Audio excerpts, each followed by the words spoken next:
Coach Danny, Turkish International, in the house with Jake Bro today. We're going to work on Dakup Punyo as a quick bit for FMA discussion.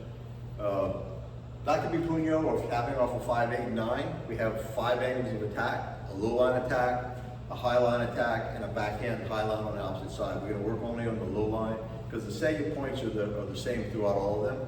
But what's really important is, how do I convert from one attack to another, or how do I get off of line? That's the big important thing. So for right now, Jake is going to do a low line thrust or a 5 thrust in our system. As he does that, I'm thrusting at him at the same time, and I recognize that he's going to beat me. So I'm going to convert my thrust into a parry. Now notice when I parry here, I'm converting my thrust into a parry. I'm not dropping it down.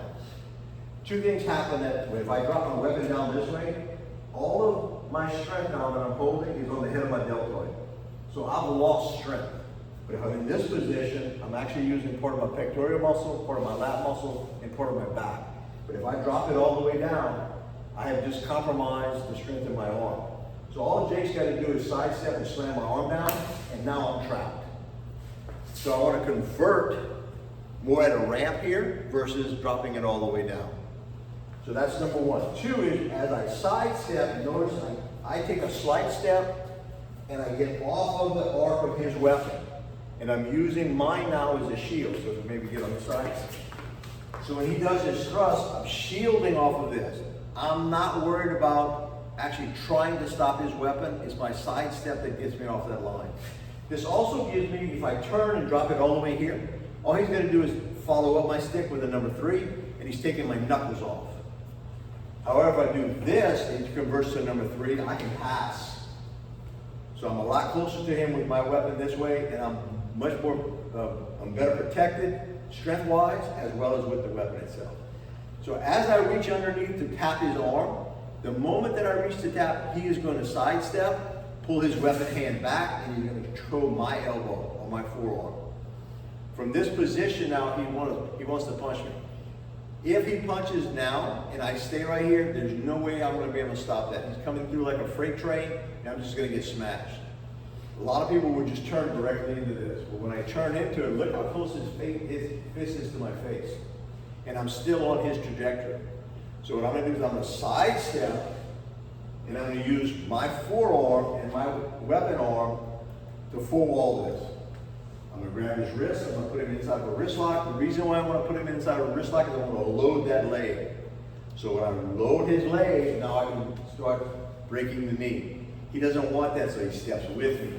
That relieves the pressure off of his wrist, and then allows him to be able to step back with that same leg, drop his weapon down, and we convert here, and he wipes my hand off. And then we start back into the drill again. If, in the process that if he doesn't sidestep, I control this, and I'm going to punch him in the face with a punyo, or I can watique his head. He wants to stop that, so he shuts me down, he sidesteps, and gets his hand off, and he comes in like a freight train, so I have to sidestep to guard that. That's what gets me off of his punch, is that sidestep. And then I can control it, he steps with me, we wipe over, and then we start the drill all over again. So we do it again from this side. When Jake does his 5 thrust, parry, he sidestep, I sidestep getting off of that. I want to put him in a wrist lock, he doesn't want that, he steps with me. I'm going to attack his leg, he brings his hand down, and you notice he wipes off my hand. If he doesn't wipe off my hand, I'm going to convert this back over to his knuckles. Now, another part of this is, what happens if the guy is really fast and he's quicker than you? So there's several different timings off of this as well. So again, when he thrusts and I parry, he slams me down and punches me in the face. I have to get off that line. If I'm faster than him, he's got to handle that. So he has to handle that boom. And then I'm going to pass his hand. Because I can't handle that pressure, I'm going to pass his hand. As I pass the hand, I'm going to sidestep, and then I'm going to pull this front leg back. If I don't pull the front leg back, I'm exposed to be hit here. So I'll pull it back, and that allows me to follow up going down to his knuckles. And so that's another level of the timing off of the 5 attack off of Dakup.